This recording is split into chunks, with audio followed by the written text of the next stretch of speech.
Bonjour, nous sommes mardi et c'est le jour de la boîte à outils et des recettes. Nous allons explorer les extraits glycérinés aujourd'hui, des joyaux méconnus de l'herboristerie, et on va plonger ensemble dans les secrets de fabrication, leurs bienfaits et leur utilisation. J'espère que vous êtes prêts à transformer votre approche de la santé.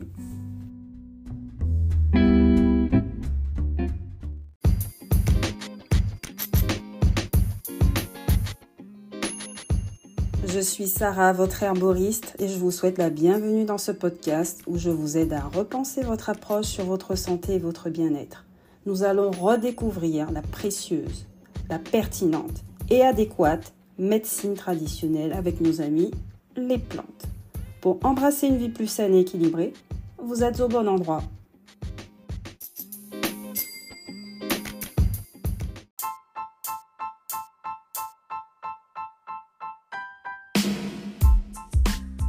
Donc, les extraits glycérés, ce sont des extractions faites à base de glycérine et d'eau ou de glycérine et d'alcool.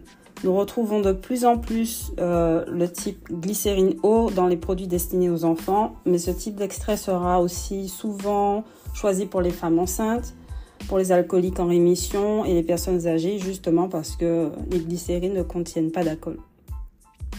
Et comme la glycérine n'est pas un solvant aussi actif et puissant que l'alcool, il faudra prendre de plus grandes quantités de glycérine que de teinture d'une même plante pour obtenir le même effet.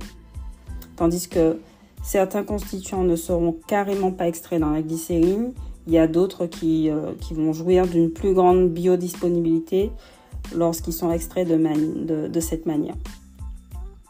Alors, la glycérine comme solvant, petite histoire, elle a été découverte en 1789 et elle a été incorporée dans les préparations pharmaceutiques qu'en 1846. Et la glycérine, c'est un constituant chimique propre à tout corps gras, autant les huiles végétales, les gras animaux que l'huile minérale. Et elle est obtenue par hydrolyse. Donc il s'agit de la tête, le glycérol, qui tient les acides gras ensemble en une seule molécule, le triglycéride. Et c'est entre autres un sous-produit de la fabrication du savon.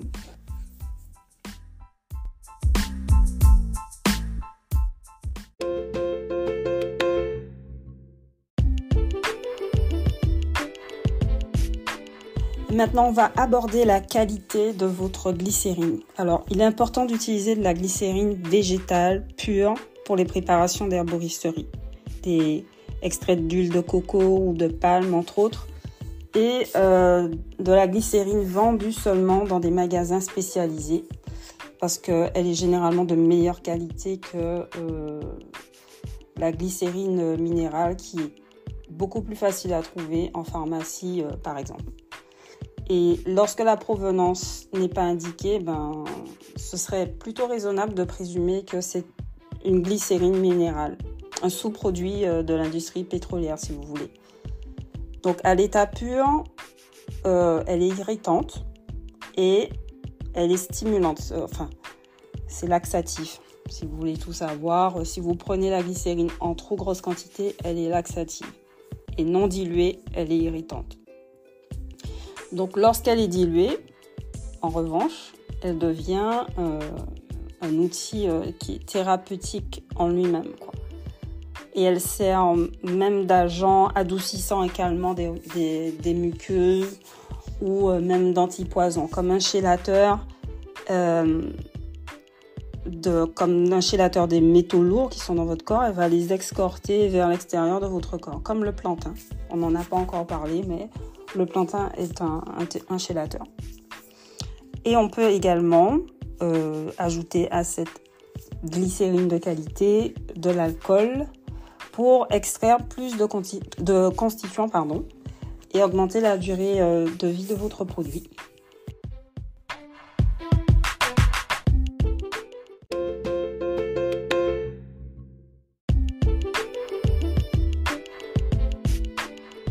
Quels sont les constituants qui sont extraits dans la glycérine? Alors, vous avez les sucres et les mucilages, les enzymes dilués, les glucosides, les principes amers, les saponines diluées, les tanins, les minéraux et certaines vitamines.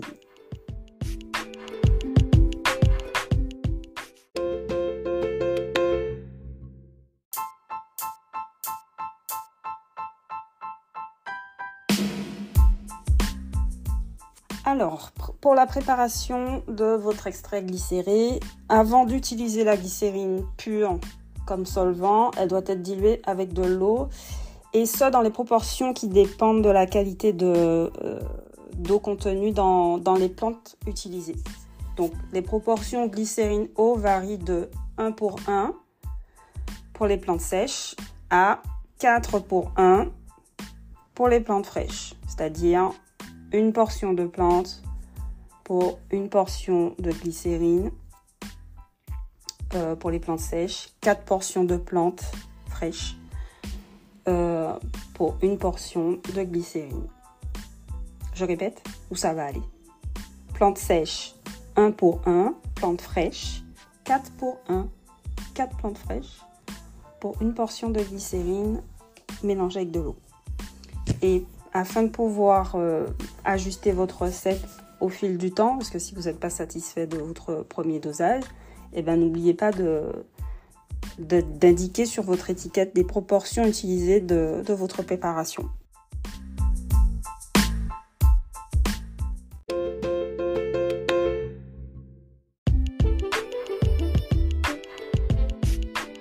Bien évidemment, je vous dis tout ça là, mais on a vu le macérat huileux, on a vu l'extrait alcoolique. Vous pouvez mélanger les trois à la fin. C'est-à-dire que vous avez fini votre extrait glycériné, vous avez fini votre teinture, vous avez fini votre macérat.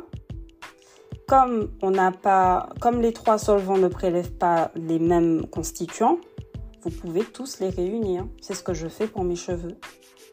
Quand j'utilise plusieurs plantes et que je n'arrive pas à extraire tout ce que je veux, eh ben je fais 3 sortes d'extraction et je les réunis. Au bout d'un moment, il y a une cire, je préfère le faire à froid. Du coup, j'utilise une cire, j'oublie le nom, je suis vraiment désolée, j'avais pas prévu de parler de ça. Mais on va en reparler après quand je vais vous donner un exemple de recette. Il y a une cire qui permet de réunir les liquides et les gras à froid et tout va bien. On peut mettre sur la peau et les cheveux. Tout se passe très bien. Ou alors vous pouvez faire votre mélange vous-même avec la cire d'abeille, c'est comme vous voulez. On est là pour la conservation de votre extrait glycériné. Donc la glycérine est souvent utilisée comme un agent de conservation justement. Donc on peut présumer que les préparations de plantes médicinales à base de glycérine vont jouir d'une bonne longévité, probablement plusieurs années. Et la règle générale est de prévoir une durée de vie de 2 à 3 ans pour les préparations qui ne contiennent pas d'alcool. Souvenez-vous, celles qui en ont, eh ben, ça dure jusqu'à 50 ans. Ce n'est pas une façon de parler.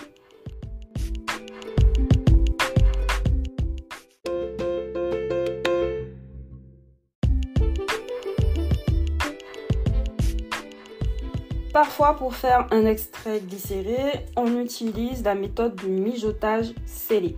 C'est une méthode qui est aussi intéressante pour fabriquer des macérats huileux. Donc, pour les plantes, cette méthode, elle est intéressante pour les plantes qui ont besoin de chaleur afin que les constituants soient actifs et pour l'extraction des huiles essentielles aussi. Donc, elle est aussi intéressante en général parce que la chaleur augmente le pouvoir d'extraction de la glycérine. Donc, ce que vous allez faire, c'est placer les plantes hachées et le solvant dans un bocal résistant à la chaleur qui est muni d'un couvercle étanche. Par exemple, les pots maçons. Ensuite, vous remplissez une casserole d'eau et vous y placez le bocal bien fermé.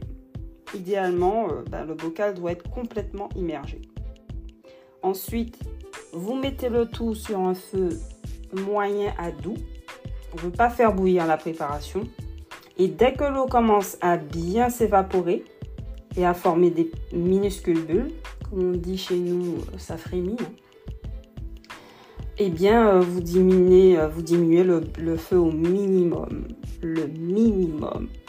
Et vous laissez infuser à chaud pendant au moins 4 heures. Après, vous éteignez le feu et vous laissez la préparation infuser encore dans l'eau chaude jusqu'à ce que le tout soit froid. Et après, vous filtrez votre préparation. C'est plus rapide, n'est-ce pas?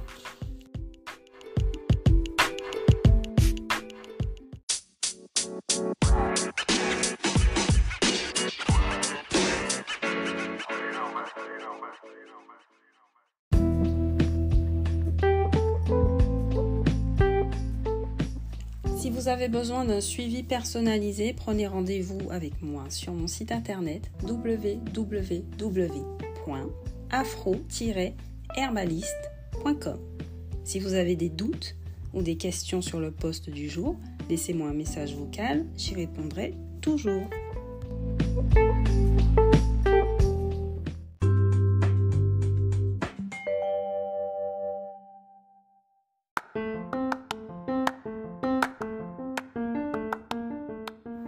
Nous nous reverrons jeudi dans un prochain podcast et je vais vous parler de problèmes de fertilité, d'endométriose, de SPM, de règles douloureuses, de fibromes, de kystes et les autres soucis que les femmes ne devraient certainement pas avoir et comment y remédier de façon,